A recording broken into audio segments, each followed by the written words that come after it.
নাম কি? ঈসা আলাইহিস সালাম।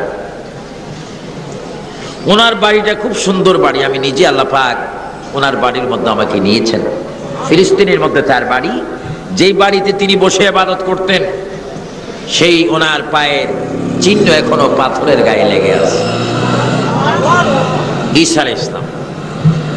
তো ঈসা আলাইহিস সালাম একদিকে তিনি পয়গম্বর, এই জন্য আমি এই কথাটা আজকে এই বিশাল জনসমুদ্রের মধ্যে আমি বলতে চাচ্ছি। আপনি বুঝেন, আপনি চট্টগ্রামী হতে পারেন, বিভিন্ন ডিস্ট্রিক্টের হতে পারেন, আপনাকে নিজকে নিজে বুঝেন আপনার রাসূলকে, আর আপনি কার উম্মত হলেন, আপনার নসিব কত উদ্দে, এটা আমাদেরকে বুঝা জানা উচিত।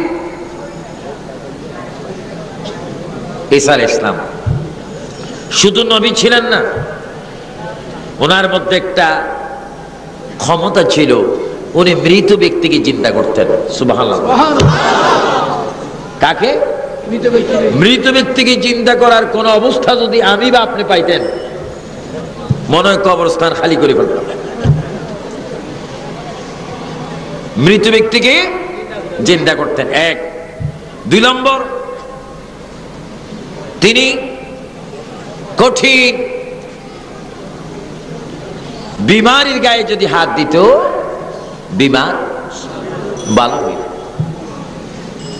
ইনজিল কিতাব পেয়েছেন, এত কিছু পাওয়ার পরও ঈসা আলাইহিস সালাম চোখের পানি ছেড়ে ছেড়ে প্রতিদিন, প্রতি রাত, সকাল, সন্ধ্যা, দুপুর তিনি কেঁদে কেঁদে সবসময় বলতেন আল্লাহ। সবাই তিনবার বলেন আল্লাহ, আল্লাহ, আল্লাহু আকবার। এই কথা কে বলতেন? ঈসা আলাইহিস সালাম দেব আল্লাহ আল্লাহ বলতেছেন, আল্লাহ কি শোনেন না? জোরে বলেন, আল্লাহ শুনে কিনা, জানে কিনা, দেখে কিনা, আমাদের অবস্থা তিনি জানেন কিনা? বলুন দেখি, আমাদের বডির মধ্যে যে একটি নিঃশ্বাস রয়েছে, এই জীবনের মালিক কে? ঈসা নবী বলেন আল্লাহ। আল্লাহ বলে, ঈসা তোমার কি হয়েছে বলো তো দেখি। কখন? আমাদের নবী এখনো দুনিয়াতে আসেননি। তো নবী আসেননি, আমরা এসেছি। এই যে মেরাজের বর্ণনা আজকে হবে, মেরাজ যখন হচ্ছে তখন কি আমরা চট্টগ্রাম ছিলাম? কোথায় ছিলাম বলুন? রুহে জগতে, আলমে আরওয়াহ। যারা আলমে আরওয়াহ নবী দেখেছেন, পৃথিবীতে আসতে মনে রাখতে পেরেছেন, তারা হয়েছেন শাহে আমানত, শাহ মিসকিন, শাহ বদর, শাহ জালাল, শাহ ফরন, শাহ মৌসুম, সৈয়দ আহমদ সিরকুটি, তৈয়ব শাহ হুজুর কিবলা, তাজ শাহ হুজুর কিবলা, মুর্শিদ কিবলা বিশাল মাদানী, আব্বা হুজুর কিবলা দরবেশ নূর হোসেন খাঁ রহমতুল্লাহ আলাইহি। অর্থাৎ মেরাজের রজনীতে নবীর সাথে যাদের সাক্ষাৎ হয়েছে, যারা স্মরণ রেখেছে, তারা জগতে এসে এক একজন আল্লাহর ওলি হয়েছে। জোরে করুন সুবহানাল্লাহ।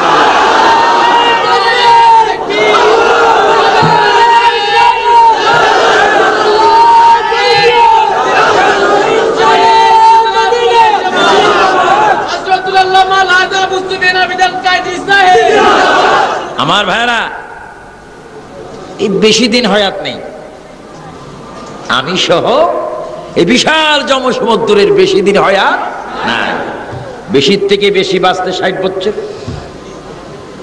50 বছর, 70 বছর, তার বেশি নয়। কিন্তু যখন মরে যাবেন, আপনারা বলুন, নিজে ছাড়া পৃথিবীর আর কোন মানুষ সঙ্গী হয়ে কবর যাবে? আওয়াজে বোঝা যায়।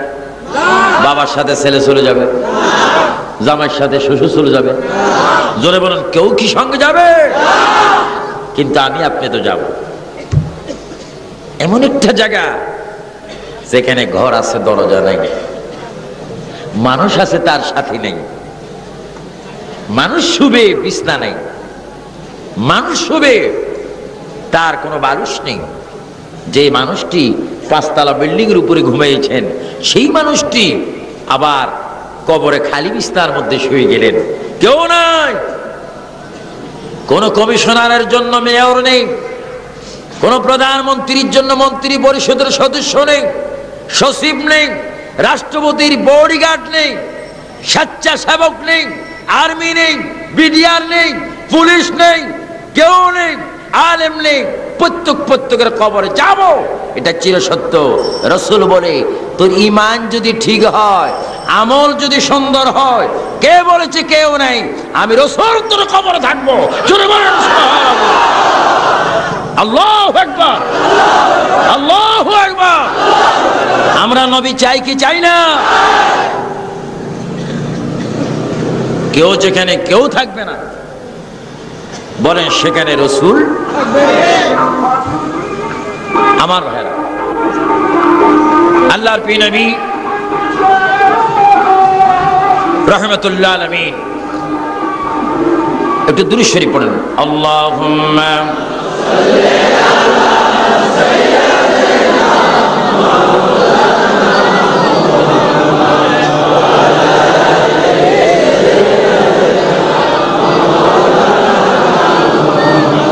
উড়ে যা রে বাংলার হাওয়া, উড়ে যা রে মদিনা,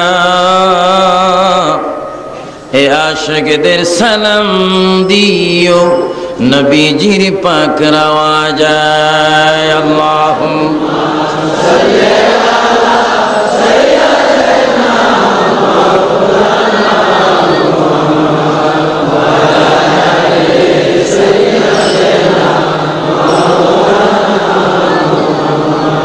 ঈসা নবী বলেন, আল্লাহ আল্লাহ বলতেছে তোমার কি হয়েছে? ঈসা, প্রতিদিন তুমি কান্দো, চোখের পানি ফেলো, তুমি তো কান্দার কোনো ব্যবস্থা আমি করিনি, তুমি তো সব সময় খুশির মধ্যে থাকবে। ঈসা নবী চোখের পানি বেশি বেশি করে ফেলে এবার চিৎকার দিয়ে বলছে, আল্লাহ আমি কেন কান্দি তুমি তো ভালো মতো জানো, আমার কিসের অভাব তুমি তো ভালো মতো জানো।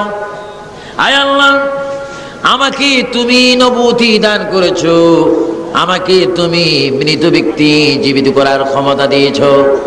আল্লাহ, কঠিন বিমারির গায়ে হাত দিলে সঙ্গে সঙ্গে বিমার চলে যায়, ভালো হয়ে যায়, সেই ক্ষমতা দিয়েছো। শুধু তাই নয়, আকাশের একখানা বিশাল কিতাব আমাকে তুমি দান করেছো আসমানি। এত কিছু পাওয়ার পরও আমার মধ্যে একটি চাহিদা, একটি পাওয়ার আশা আকাঙ্ক্ষায় আমি প্রতিদিন তোমার দরবারে কান্দি। কই বলো দেখি তোমার কি লাগে, কি প্রয়োজন? আল্লাহ, আমি নবুয়তি চাই না, ইনজিল কিতাব মানুষকে মৃত মানুষকে জীবিত করতে চাই না। ঈসা তুমি কি চাও? আল্লাহ, আমি অনেক অনেক অনেক অনেক খুশি হব, আনন্দিত হব যদি আমাকে এই যুগের নবী রাসূল না বানিয়ে আখিরি জামানার নবীর উম্মত যদি আমাকে বানাও, আমি বেশি বেশি খুশি হব। জোরে বলুন সুবহানাল্লাহ। আল্লাহু আকবার। ইয়া রাসূলুল্লাহ। আল্লাহ, তোমার কাছে আমি শুধু এটাই চাই, তুমি আমাকে আখিরি নবীর উম্মত বানাও। আল্লাহ পাক বলে, ঈসা যাও, তোমার দোয়া মঞ্জুর, কবুল করলাম। চতুর্থ আসমানে তিনি আসেন, কিয়ামতের পূর্বে তিনি জমিনে আসবেন, ইসলাম প্রচার করবেন, আবার তিনি ইন্তেকাল হবেন। রাসূল পাকের পাশে সাইয়েদনা আবু বকর সিদ্দিক রাদিয়াল্লাহু তাআলা আনহু রওজা, তার পাশে সাইয়েদনা ওমর আল ফারুক, তার পাশে মা ফাতেমার ঘর। সেই ঘরটির মধ্যে একটি জায়গা রয়েছে যেখানে ঈসা নবীর কবর হবে। যেরকম সুবহানাল্লাহ। এখন আপনারা বুঝেন, আপনারা কি আরবি, ইংরেজি, ফার্সি, উর্দু, বাংলাতে আল্লাহর অ্যাড্রেসে কোনো দরখাস্ত করেছেন যে আল্লাহ আমাদেরকে আখিরি নবীর উম্মত বানাও? এই ধরনের কোন দরখাস্ত আপনারা করেছেন? কোন দরখাস্তই ছাড়া আমরা আখিরি নবীর কি হলাম? এতে কি আমরা বেজার না খুশি? নসিব আমাদের অনেক ভালো, নসিব আমাদের অনেক ভালো। চিন্তার বিষয়। আমি আজকের শ্রোতাদেরকে বলবো, 5 ওয়াক্ত নামাজ পড়বেন, দৈনিক কমপক্ষে 100 বার দুরূদ শরীফ পড়বেন, কমপক্ষে 100 বার তাওবা করবেন, আল্লাহকে স্মরণ করবেন, মনের সাথে প্রতিযোগিতা দিবেন, আল্লাহ রিজিকের মালিক তুমি, তুমি আমার রিজিক দিবে না কেন, তুমি আমার শক্তি দিবে না কেন, তুমি আমার সম্পদ দিবে না কেন, কারণ আমি বান্দা তোমার, সাহায্য চাই তোমার থেকে, নবীর উসিলা আমাকে সাহায্য দাও। বলেন দেওয়ার মালিককে আল্লাহ, জোরে বলেন মালিককে আল্লাহ। কিন্তু চাইতে হবে তো, চাওয়ার মতো চাইতে। ঈসা নবী আমার নবীর উম্মত হবার জন্য তিনি চতুর্থ আসমানে অপেক্ষা। তার আগে আসেন একজন নবী। কোন পাবলিকের কথা বলবো না, মন্ত্রীর কথা বলবো না, ডিসি সাহেবের কথা বলবো না। আসুন ঈসা নবীর পূর্বে আরেকজন পয়গম্বর, কোরআনুল কারীমের মধ্যে তার নাম শুনি, দেখি, পড়ি, হযরতে মূসা আলাইহিস সালাম। জোরে বলেন নাম কি? মূসা আলাইহিস সালাম। আমি যদি বলি ভাই তোমার নাম কি? মোহাম্মদ মূসা, মোহাম্মদ ইব্রাহিম, মোহাম্মদ খলিল, এই সুন্দর নাম, তুমি কি নামাজ পড়ো? এই যে আমি ঈদের নামাজ একবার পড়ছি, আর পড়ার খবর নাই, নামাজগুলা পড়ো। মূসা আলাইহিস সালাম উনি নবীদের মধ্যে একটু গরম ছিলেন, জিদি ছিলেন। আমি ওনার মাজারে গিয়েছি, ফিলিস্তিন এবং জর্দানের কাছে ওনার মাজার। আমি ওনার কবরটা মেপে দেখেছি, আমার হাতে মূসা আলাইহিস সালামের কবর হচ্ছে 22 হাত লম্বা। জোরে বলেন কয় হাত? 22 হাত। কে শুয়ে আছেন? আরো জোরে বলেন কে? কি সাধারণ মানুষ না নবী? মূসা আলাইহিস সালাম তার সুনির্দিষ্ট একটা জায়গা ছিল, কুহিতুর পাহাড়। আপনার পাহাড়ের নাম শুনেছেন, কিন্তু অনেকে পাহাড় দেখেননি। সুরমার কালার হয়ে গেল, আল্লাহ পাকের নূরের তাজাল্লি জ্বলে। সেই পাহাড়ে আমি ওঠার সুযোগ পাইনি, কিন্তু গোড়ায় গিয়েছি। ভয় হচ্ছে, যেখানে আল্লাহর নূরের তাজাল্লি আসলো সেখানে কি করে যাই, তারপরও ধরে ফেলেছি। দৌড়তেছি, ভিতরে খাউফ ছিল, আবার একটা সাহস ছিল, আমি তো রাসূল পাকের উম্মত। যেরকম সুবহানাল্লাহ। আমাদের নবী আছে কিনা? তো মূসা আলাইহিস সালাম তিনি ডাক দিচ্ছেন আল্লাহ। ভাইয়েরা বলেন আল্লাহ। এই যে ডাক দিচ্ছেন, এটার মধ্যেও ফায়দা আছে। আল্লাহ বলে বান্দারে কেন আমাকে ডাক দিচ্ছিস? আল্লাহ আল্লাহ বলে, নিশ্চয়ই এর মধ্যে তো কোনো রহস্য আছে। বান্দা তুমি যখন আমাকে একবার ডাক দিয়েছো আল্লাহ, আমি তোমাকে 10 বার খেয়াল করব। তোমার যদি কোনো মুসিবত হয়, আল্লাহ বলার সঙ্গে সঙ্গে মুসিবত দূর করে দেব। আরো জোরে বলেন না আল্লাহ আল্লাহ। বান্দা সব সময় ডাক দিবে কাকে? মূসা আলাইহিস সালাম কোরআনের ভাষায় ডাক দিচ্ছেন রব্বি আরনি। হঠাৎ ডাক দিলেন রব্বি আরনি, হে প্রভু, হে আমার মাওলা, আমি তোমাকে পেতে চাই, তোমাকে দেখতে চাই, তুমি আমাকে অবশ্যই দেখা দাও। আল্লাহ তাআলা বললেন তারানি, মূসা যতই চেষ্টা করো না কেন আমাকে দেখার জন্য, তোমার পক্ষে আমাকে দেখা সম্ভব নয়। কারণ আমি আল্লাহ যদি ইচ্ছা করি এখনো তোমাকে আমি দেখা দিতে পারি, আমি দেখা দিতে কোনো অসুবিধা হবে না। কিন্তু মূসা তুমি জেনে রাখো, আমি আল্লাহকে দেখার মতো সেই চক্ষু আমি তোমাকে দান করিনি। কারণ আমাকে যিনি দেখেছেন, দেখবেন, দেখতে থাকবেন, তিনি হচ্ছেন আখিরি পয়গম্বর মুহাম্মদুর রাসূলুল্লাহ সাল্লাল্লাহু আলাইহি ওয়াসাল্লাম। যদি তুমি আমি আল্লাহকে দেখতে চাও মূসা, আখিরি জমানার নবীর সাক্ষাতের অপেক্ষায় থাকো। জোরে বলুন সুবহানাল্লাহ।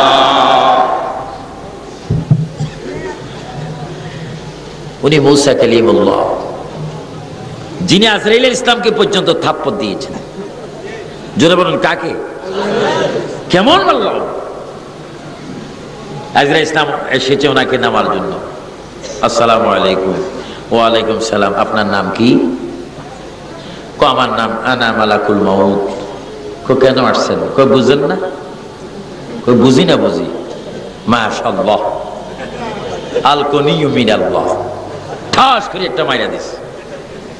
কিতাবে আসে, তাফসীরে আসে, আজরাইলের একটা চোখ বাইর হয়ে গেল, ব্লাড বাইর হলো, বড় বড় নিঃশ্বাস ফেলে আকাশের দিকে ছুটলো। আল্লাহ বলে, আজরাইল। আল্লাহ, তুমি? আজরাইল বুঝি ডাক দিচ্ছ আমাকে? তুমি আমাকে পাঠিয়েছো মূসা আলাইহিস সালামের রূহ আনার জন্য, আর তিনি বসে আছে আমাকে শেষ করার জন্য। আমার ভাই, এত বড় পয়গম্বর মূসা আলাইহিস সালাম আল্লাহকে দেখেননি, কিন্তু আপনারা বলুন, আমাদের নবী আল্লাহকে দেখছেন? সবাই গাল খুলে বলেন, দেখছেন? বিশ্বাস হয়? এটা অস্বীকার করার মতো কোনো রাস্তা আছে? কিতাব আছে? বুদ্ধি আছে? যুক্তি আছে? যদি কেউ যুক্তি দেয় নবী আল্লাহ দেখেন না, এরা কি আলেম না জালেম? ভালো না মন্দ? আসল না নকল? সভ্য না অসভ্য?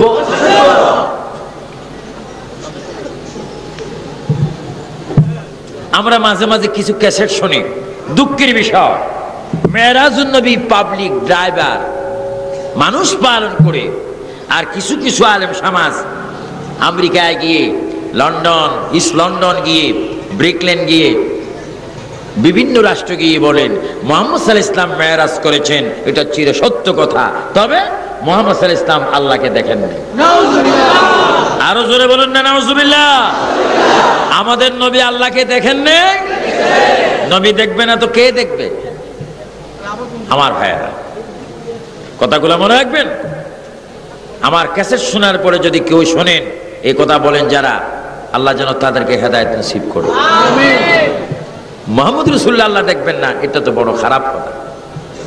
আমার কমিটির ভাইয়েরা আমাকে দাওয়াত করেছেন, আর দাওয়াত করে তার স্টেজের কাছেও নাই, কালুরঘাট ব্রিজের উপরে যাই বসে থাকবে, আর আমি ওয়াজ করে চলে যাব। এটা হয় নাকি? আল্লাহ নবীকে দাওয়াত দিয়েছেন, আল্লাহ দেখেননি। নাউযুবিল্লাহ বলেন। মূসা আলাইহিস সালাম বলে, আল্লাহ তুমি আমাকে দেখা দিতে হবে, যেহেতু আমি তোমাকে দেখব। যদি চোখ নাও দাও আমি তোমাকে দেখব, যেহেতু তুমি আমার খালেক, আমি তোমার বান্দা, তুমি আমাকে দেখা দিতে হবে। ছোট্ট ছোট্ট বাচ্চাগুলি যদি মা বাবা যদি ডাক দেয়, খবরদার স্কুলে যাবি, টাকা খুঁজবি না, যদি টাকা খোঁজো মারবো। তারপরও যদি ছেলে কান্দে, মা 1 টাকা যতক্ষণ না দিবি ততক্ষণ যাবো না। পরে মা গোসা ঠান্ডা হয়ে টাকা দেয় কি দেয় না? আদর করে কিনা? বাবা যাও, যা ভালো মতো পড়বি, প্রতিদিন 1 টাকা দেবো। আল্লাহ এতক্ষণ বলেছেন লান তারানি, আমাকে তুমি দেখবা না। মুসা বলে, আল্লাহ ইয়া রহমান ইয়া আল্লাহ, ইয়া রহিম ইয়া আল্লাহ, ইয়া জব্বার ইয়া আল্লাহ, ইয়া সত্তার ইয়া আল্লাহ। আল্লাহ তোমার কুদরতের কাছে আমি ক্ষমা চাই, তুমি আমাকে দেখা দাও। যদি তুমি আমাকে দেখা না দাও আমার মৃত্যু হয়ে যাবে। কুহুতুর পাড় থেকে আমি বাসায় যাব না, বাড়ির মধ্যে যাব না। এই কথা বলে মুসা নবী জমিনের মধ্যে গড়াগড়ি শুরু করলেন, চোখের পানি ফেলে ফেলে বুক বাসিয়ে ফেললেন। আল্লাহ বলে, মুসা তুমি কেন্দো না, তোমার চোখের পানি দেখে আমি রাজি হলাম, তোমাকে আমি দেখা দেব। তবে একটা শর্ত, 70,000 নূরের পর্দা থেকে আমি যারা পরিমাণ নূর নিক্ষেপ করব, ওই নূর যদি তুমি ভালো মতো দেখতে পারো আমি আল্লাহকে দেখা সম্ভব হবে। জোরে বলুন সুবহানাল্লাহ। কয় হাজার পর্দা? জোরে বলুন কয় হাজার? একটা পর্দার 10 পার হতে 500 বছরের রাস্তা। আর জোরে বলুন না সুবহানাল্লাহ। না নাউযুবিল্লাহ বলবেন? জোরে বলুন না সুবহানাল্লাহ। একটা পর্দার থেকে একটা পর্দার দূরত্ব 500 বছরের রাস্তা। দবস পার হতে 500 বছরের রাস্তা, এইভাবে 70,000 নূরের পর্দা, হিসাব করে দেখো কত লাখ কোটি বছরের রাস্তা। চিৎকার দিয়ে বলেন সুবহানাল্লাহ। মুসা, আমি যাররা পরিমাণ নূর নিক্ষেপ করব, যদি করি তাহলে তুমি এটা যদি সহ্য করতে পারো আমাকে দেখা তোমার পক্ষে সম্ভব। আল্লাহ দেখো, যাররা বলা হয়েছে তাফসীরে রুহুল মাআনি, তাফসীর রুহুল বায়ান, অগাইরা তাফসীরের মধ্যে আসে দেখি যাররা বলা হয় আমার দেশের যে মা বোনেরা বা খলিফাগণ সুই দিয়ে জামার বুতাম ফিট করেন, সুই দিয়ে খাতা শিলান, কি শিলান? এখন তো খাতা বললে অনেকে কবিরা গুনাহ মনে করে, এখন কম্বলের যুগ। খাতাকে ভুলবেন না, খাতা আমাদের সকলের বিপদের বন্ধু, ঠিক কিনা? কম্বল হয়েছে বলে এখন সব ভুলে গেছেন নাকি? আমার ভাইয়েরা, এই যে সুই, সুইয়ের মাথাকে যদি 70 ভাগ করা হয়, কথা বুঝবেন, সুইসের মাথাকে যদি 70 ভাগ করা হয়, 69 ভাগ বাদ দিয়ে 1 ভাগের নাম যাররা। সুবহানাল্লাহ বলেন। মুসা,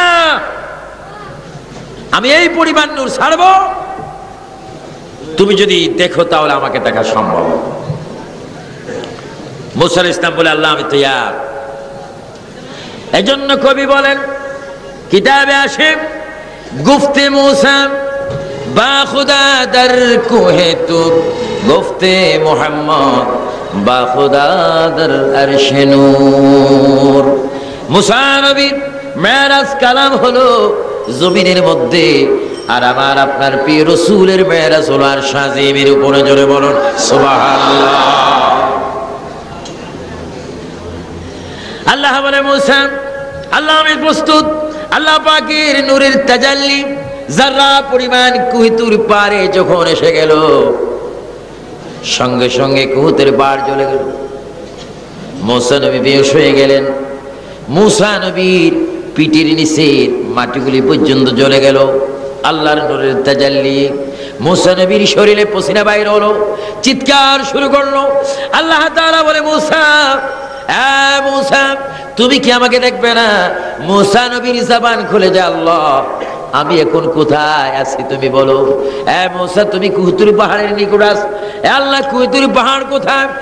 মুসা দেখো আমার নূরের তাজাল্লি, আমি পাহাড়কে ধ্বংস করে দিলাম, তোমাকে বেহুশ করে দিলাম, তোমার পিঠের নিচের মাটি আংরার বানিয়ে দিলাম, শুধু তোমাকে সম্মান করলাম, তোমাকে আমি শেষ করে দিতাম, জ্বালিয়ে দিতাম, শুধু তোমাকে সম্মান করেছি। তোমার মধ্যে আমার আখিরি রাসূলের নূর মুবারক ছিল। জোরে বলুন সুবহানাল্লাহ।